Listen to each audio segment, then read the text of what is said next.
안녕하세요 교수님. 먼저 자기소개 간단히 부탁드리겠습니다. 예, 안녕하십니까. 세종대학교 부동산학과 임재만 교수입니다. 네, 본격적인 질문에 들어가기 전에 한 가지 먼저 질문을 드릴게요. 과거 전세 대신 월세 시장 개편 필요성을 역설을 하셨다고 하는데 그 이유가 뭐였을까요? 제가 부동산, 주택을 공부하면서 우리나라에서 주택 정책을 펼치기가 가장 어려운 여러 가지 문제점들이 있는데 저는 그 중에 하나가 전세 문제라고 생각을 했습니다. 기본적으로 집을 살 때 대부분 다른 나라는 이제 모기지라고 해서 주택담보대출을 받아서 장기로 상환을 하면서 주택에 거주하는 거나 아니면 이제 월세로 살거나 이 두 가지밖에 없지만 우리는 이제 중간에 전세라는 게 있는데 사실상 이 전세를 잘 보면 집 사는 사람 입장에서는 은행에서 돈 빌리듯이 빌리는 거거든요. 다만 이제 은행에서 빌리는 것이 아니라 개인한테 빌리고 그 빌리는 것뿐만 아니라 그분에게 집을 빌려주는 그러니까 임대차 계약과 채권 채무 계약이 결합되어 있는 형태가 전세 계약이고, 그다음에 전세를 끼고 집을 사는 분들은 사실은 이제 다주택자죠. 집 한 채밖에 없는 분들도 가끔 있지만 대체로는 다주택자들이 외국처럼 은행에서 대출 받아서 집을 사는 것이 아니라 이자도 내지 않는 전세를 보증금을 받아서 집을 산다는 거고, 그런데 대체로 LTV나 DSR 같은 대출 규제가 있는가 하면 이 전세에는 그런 규제가 없다는 거죠. 그래서 심지어 요즘에 얘기하는 입주할 때부터 깡통이 있는, 그러니까 집값보다 전세값이 더 비싼 그런 계약이 이루어질 수 있고, 또 한편으로는 집값이 떨어지면 깡통 전세가 될 수 있는 그런 위험이 있다라는 거고요. 그래서 우리가 주택시장에서 집값이 막 오를 때 정부가 이제 할 수 있는 대책 중에 하나가 대출 규제입니다. 대출 규제는 이제 돈을 많이 안 빌려주겠다, 돈 아예 안 빌려주겠다 이건데, 실제 대출 규제 때문에 집을 못 사는 사람들은 집 없이 집 한 채 마련하려고 하는 사람들이라는 거죠. 그리고 다주택자들은 굳이 대출 안 받고 전세 끼고 집을 사서 집 수를 늘릴 수가 있다라는 거예요. 이게 이제 일반적으로 주택 정책을 펼치는 데 필요한 여러 가지 수단들이 전세 때문에 먹히지 않는다라는 거고, 한편으로는 전세 시장하고 이 매매 시장이 서로 연결돼 있어서 전세 시장을 규제해서 시장을 안정시키려고 하면 매매 시장이 불안해지고, 매매 시장을 안정시키려고 하면 전세 시장이 불안해지는, 이게 이제 상당히 그 순환 주기가 서로 안 맞고 모순되고, 또 어떤 때는 같이 움직이고 어떤 때는 같이 떨어지고, 이런 다양한 모습을 보이기 때문에 한국 시장에서 주택 정책을 펼치는 데서 이 전세 문제를 깊게 고려하지 않으면 상당히 어렵다라고 생각해야 되고, 지금 그런 현상이 벌어지고 있다라고 보이고요. 그래서 이렇게 전세 시장을 좀 안정화시키거나 위험하지 않게 만들거나 나아가서는 전세 시장을 좀 축소시켜 나가는 것이 한국 주택 시장을 좀 안정시키는 데 있어서 중요한 부분이 아닌가라고 생각을 했기 때문에 그런 전세 시장을 좀 월세 시장으로 개편하는 것이 바람직하지 않냐라는 말씀을 드렸던 겁니다. 네, 그럼 본격적인 질문 한번 드릴게요. 지금 전국이 전세 사기 문제로 많은 분들이 가슴 아파하고 계세요.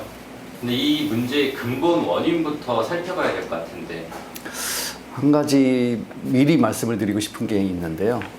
지금 전세 때문에 생기는 모든 문제를 전세 사기라고 표현하는 건 좀 과장돼 있다라는 거. 대체로 예를 들면 인천 미추홀구 같은 경우는 이제 틀림없이 사기인 걸로 판단할 수 있지만, 대부분은 그런 전세 사기가 아니어도 보증금을 돌려받지 못하는 상황이 발생한다는 건데, 그게 이제 크게 두 가지로 나눠볼 수가 있습니다. 역전세와 깡통전세.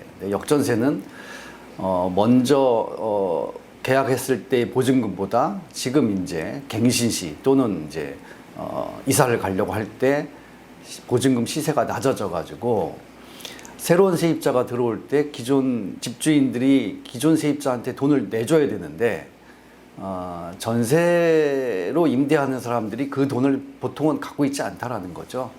그래서 새 세입자에게 받아서 기존 세입자 내줄 때 돈이 부족한 문제, 이런 건 이제 우리가 보통 역전세라고 얘기하고요. 이거는 전세값이 떨어지면서 생긴 문제이죠. 또 한편에는 이제 깡통전세라고 하는 게 요즘에 많이 나오고 있는 건데, 들어갈 때는 집값보다 전세 보증금이 낮았을지 몰라도 집값이 하락하면서 전세 보증금보다 집값이 더 하락해서 집을 팔아서도 보증금을 돌려주실 수 없는, 대부분 이제 깡통 전세는 역전세와 같이 나타나죠. 이런 것들을 좀 전세 사기와는 좀 구분해야 된다고 생각이 들고요. 또 한편으로 지금 전세 사기만 얘기하면 과거에도 전세 사기는 굉장히 많았습니다. 그런데 대부분 이제 임차인과 임대인 간의 1대1 관계 때문에 그게 크게 두드러지지 않았었고, 다만 최근에는 뭐 임대 사업자라든가 이런 부분들이 이제 대규모 주택을 보유하고 있으면서 신종 사기 수법이 좀 생겼다고 볼 수 있습니다. 그래서 이제 이런 문제들을 다 합쳐서 이제 전세 때문에 생긴 문제, 뭐 전세 피해 문제, 이렇게 좀 넓게 해석해야 될 필요가 있다고 생각이 들고요. 집값과 전세값이 오르던 시기에 궁박한 상태에서 좀 높은 가격에 거래했던 전세 세입자들이 그 사이에 이제 뭐 금리도 오르고 이런 여러 가지 원인 때문에 전세 가격이 하락하면서 역전세난, 깡통전세난 이런 것들이 발생하고, 그 사이에 전세 사기로 피해받은 분들도 그런 어떤 피해가 더 두드러지게 나타나고 있어서 아무래도 뭐 이 대도시 중심으로 전세값이 많이 올랐기 때문에 이런 지금 전세 사기나 깡통전세, 역전세의 문제는 대도시 주변에서 많이 나타날 수밖에 없다고 생각이 들고요. 여기저기 보도되는 걸 보면 거의 전국적인 현상이다라고 볼 수 있는 것 같습니다. 근데 이 모든 문제가 어쩌면 전세라는 구조적 문제 때문에 발생한 게 아닌가라는 생각도 좀 들기도 합니다. 전세라는 제도가 우리나라에만 있는 좀 특이한 형태라고 하는데, 교수님 그 외국 같은 경우에는 어떻고 또 이 생각이 맞는 생각일까요? 전세 제도를 연구하신 분들의 연구 결과를 토대로 보면 우리나라에만 있다고는 할 수 없습니다. 그렇지만 뭐 인도나 볼리비아의 일부 지역에 있다고 하니까 전세와 유사하다고 합니다. 대부분 볼리비아, 인도 이러면 이제 뭐라 할까요? 금융 시스템이 좀 선진적이지 않은 곳, 이렇게 이제 우리가 볼 수 있죠. 우리도 전세 제도가 사실은 사금융의 일종으로 시작된 거거든요. 이제 과거에 방이 여러 채 있는 분들이 무슨 사업을 하거나 또는 생활상의 자금이 필요한데 금융기관에서는 돈을 안 빌려줬단 말이죠. 우리가 산업 정책에 집중하다 보니까. 그래서 이제 남는 방 또는 뭐 좀 비워둘 수 있는 방을 하나를 전세를 줘서 그 돈 가지고 이제 다른 데 활용해 왔다라는 거죠. 그래서 이제 사금융적인 성격이 컸었는데, 아까 말씀드렸던 볼리비아나 인도도 거의 비슷한 형태의 전세 제도가 있다고 합니다만, OECD 국가 정도 되는 뭐 중진국, 선진국 정도의 나라에서 이와 같이 전세 제도가, 그러니까 사금융, 그러니까 공식 금융기관을 통하지 않은 사금융으로서의 전세 제도가 이렇게 광범위하게 있는 나라는 우리나라밖에 없다라고 해도 과언이 아니라고 생각합니다. 그런데 그러면 그 선진국들은 왜, 저희는 이제 전세도 장점이 있다고 생각을 하는데 왜 선진국들은 이 제도를 사용하지 않는다고 보세요? 조금 이론적인 얘기가 돼서 재미없을지도 모르는데, 자, 다른 선진국들은 월세 아니면 자가죠. 그래서 그 중간이 없어요. 그래서 보통 주거 운동을 하시는 분들이 그 중간 영역을 만들려고 많이 노력을 합니다. 그러니까 집을 사고 싶은데 살 수 없는 사람들, 하지만 월세보다는 좀 더 여유롭게 생활할 수 있는 분들, 그다음에 이제 월세는 여러 가지 불안정한 요소들이 많고 그래서 좀 더 안정적인 점유 형태를 위해서 그 중간 영역을 만들려고 많이 노력을 해요. 그런 부분들이 보통 이제 주거 운동을 하시는 분들이 이제 많이 주장을 하고 정치권에서 이제 그런 것들을 좀 지원하는 방향으로 돼 있죠. 그래서 뭐 미국이나 영국 같은 데에는 CLT라고 해서 커뮤니티 랜드 트러스트라고 하는 그런 형태의 그 상품을 만들어 가지고 토지는 공공에서 임대해주고 건물만 사고 팔 수 있도록, 마치 이제 금액으로 보면 거의 전세 수준이 있죠. 약간 월세를 내지만 뭐 그런 형태들을 많이 발전시키려고 노력을 합니다. 또는 뭐 쉐어드 오너십 스킴이라고 해서 지분 공유 주택, 이런 것들을 많이 만들어내고 있거든요. 근데 우리는 다행히인지 불행인지 자연스럽게 전세라고 하는 게 월세와 매매 중간 영역을 차지하는 그런 제도들이 일찍부터 발달해 왔죠. 그런데 이거는 이제 일종의 금융수단으로 되다 보니까 이렇게 뭐 상황에 따라서 좋을 수도 있지만 나쁠 수도 있는, 그래서 이제 꼭 문제를 일으키는 그런 문제가 있어서 다소 좀 불안정한 거지만 대부분 나라도 그런 전세와 비슷한 형태의 중간 영역, 월세와 소유 중간 영역의 어떤 점 형태를 만들어내려고는 노력하고 있다라고 볼 수 있습니다. 그 앞서 이제 최근에 전세 사기에 대한 내용들을 좀 얘기해 주셨는데 그 인천 미추홀구 전세 사기의 피해가 다른 사례보다 좀 컸던 상황을 보면 무엇 때문이 원인이었다라고 생각하세요? 저는 미추홀구 사례는 전형적인 폰지 사기라고 봅니다. 대부분 빌라나 뭐 한 동짜리 아파트를 짓는 사람들의 일반적인 그 행태는 땅 사고 건물 짓는데 필요한 자금을 금융기관에서 빌리고 다 짓고 나면 이거를 매각을 하는 거죠, 일반적으로. 그래서 그 사업에서는 벗어나는 거고 그 사업은 그걸로 끝나는 겁니다. 그런데 이 미추홀구 사건은 뭐 임대사업자를 중간에 끼긴 했어도 그 이후에 받은 전세 자금을 가지고 선순위 금융기관이 잡고 있던 선순위 채권자들에게 돈을 갚지 않았다는 거예요, 사실상. 일반적인 개발업자들은 그 돈을 갚고 그 사업에서 철수하는데 이들은 그 돈을 갚지 않고 그 전세 자금을 가지고 다른 사업에, 또 다른 건설 사업에 또는 뭐 다른 지역에 가서 그 사업 자금으로 활용했다는 거예요. 이런 점에서 저는 폰지 사기라고 생각을 하는 거고요. 그러니까 대부분 전세 피해를 보신 분들은 본인들이 선순위로 들어가거나 후순위로 들어가도 선순위가 좀 적거나 그래서 지금 같은 상황에서도 보증금을 일부라도 찾을 수 있는 경우가 대부분입니다.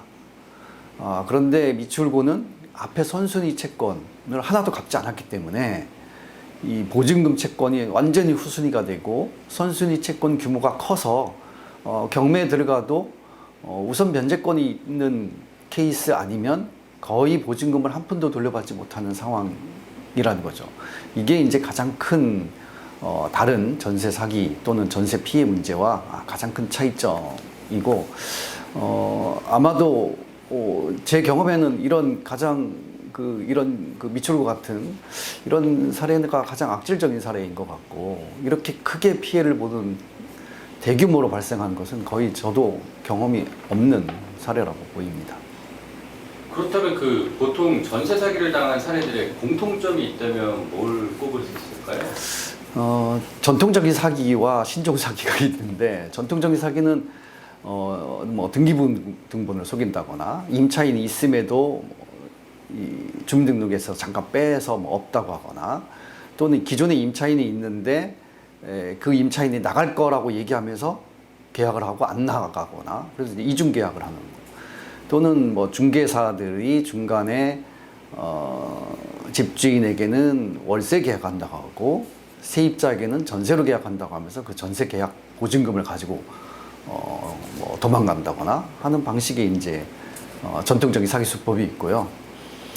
최근 사기 수법은 이제 좀 아까 말씀드렸던 미추홀구 같은 사례, 그 다음에 이제 갭 투자를 하면서 사실상 임대사업 능력이 없는 사람들에게 그 신축한 빌라의 소유권을 넘겨줌으로써 이 사람이 임대사업자로서 주택을 관리하지 못하고 또 보증금 빼달라고 하는 세입자에게 보증금을 돌려주지 못하고 이런 것들이 이제 결과적으로 사기가 되는, 또 초기부터 의도하고 그런 일이 발생할 수밖에 없다라는 걸 알면서도 이제 그렇게 그 건설업자들은 보증금을 받아서 건설비 회수해서 나가고 능력 없는 이제 소위 말하는 바지 사장에게 소유권을 떠넘기는 이런 것들이 여러 가지 그 상황상 가능했기 때문에 최근에 이런 문제들이 더 두드러졌다라고 볼 수 있습니다.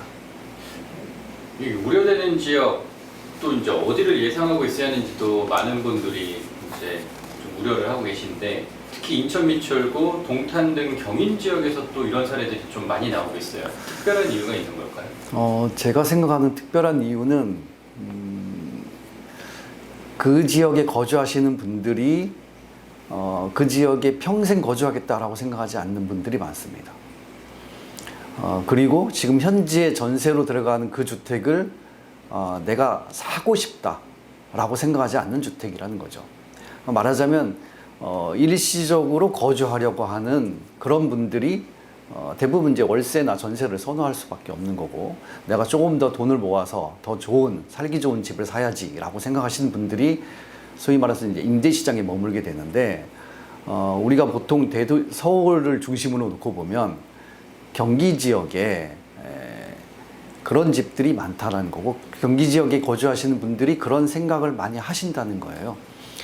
그러다 보니까 이 집은 사고 싶지 않고 전세로 살고 싶은데, 그렇다고 해서 뭐 허름한 집, 뭐 이런 집에는 살고 싶지 않고 다 좋은 집에 살고 싶으니까 아까 얘기 말씀드렸던 그 전세 사기꾼들이 그 집을 넘기는 그런 수법과 전세를 선호하시는 분들의 그 선호 지역이나 형태와 딱 맞물려서 그런 부분이 많다라고 생각이 들고요. 대부분 이제 서울은 뭐 일부 특수한 지역 아니면 그 아파트 선호도가 높으니까 서울에서도 이제 빌라나 이런 집들은 과거에는 이제 많이 샀는데 요즘에는 사지 않는다는 거죠. 그래서 여전히 전세 수요가 많기 때문에 그 전세 수요가 많으면 전세 가격도 올라가고, 그래서 적은 자본으로 또는 무자본으로 갭 투기할 수 있는 여건이 조성된 점, 이런 것들이 전세 사기 문제를 더 크게 부각시켰다라고 생각을 합니다. 돌이켜보면 전셋값이 고점이었던 시기가 2021년 가을이었습니다. 예. 이제 2년 계약 만기 돌아오는 게 이제 올해 가을인데요. 이때 되면 또 다른 피해자들이 나오지 않을까 싶어요. 아까 앞서 얘기해 주신 대로 보면 어떻게 전망하세요? 지금 많은 분들이 사실 이제 올해 초, 사실은 작년부터 전세 피해 문제, 특히 역전세, 깡통 전세 문제가 심각하게 드러날 거다.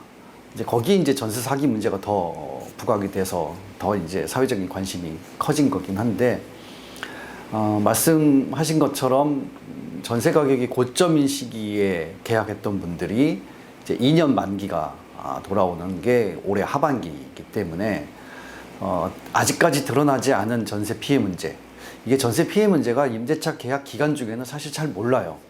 확인하기는 힘들고, 뭐 임차인이 아무런 문제 없이 임대인에게 전화해서 너 돈 있냐, 나 나가려고 돌려줄 수 있냐 이렇게 물어보지 않거든요. 만기쯤 돼서 내가 이사 가려고 하는데 또는 재계약을 하려고 하는데 뭐 요즘 시세가 떨어졌으니 뭐 낮은 가격에 재계약을 하자거나, 또는 나 나갈 거니까 보증금 언제까지 빼달라거나, 뭐 이런 얘기를 하는 시점부터 이제 서서히 문제가 드러나기 시작하고, 본격적으로 문제가 드러난 건 계약 기간이 끝났음에도 보증금을 돌려받지 못하는 상황이 이제 발생을 해서 이 보증금을 돌려받으려면 어떻게 해야 되지? 이런 고민을 하게 되고, 그때쯤 되니까 아마 올해 하반기부터 2년 전에 계약했던 분들에게 이런 문제들이 좀 더 많이 나타나지 않을까 하는 걱정을 하고 있습니다.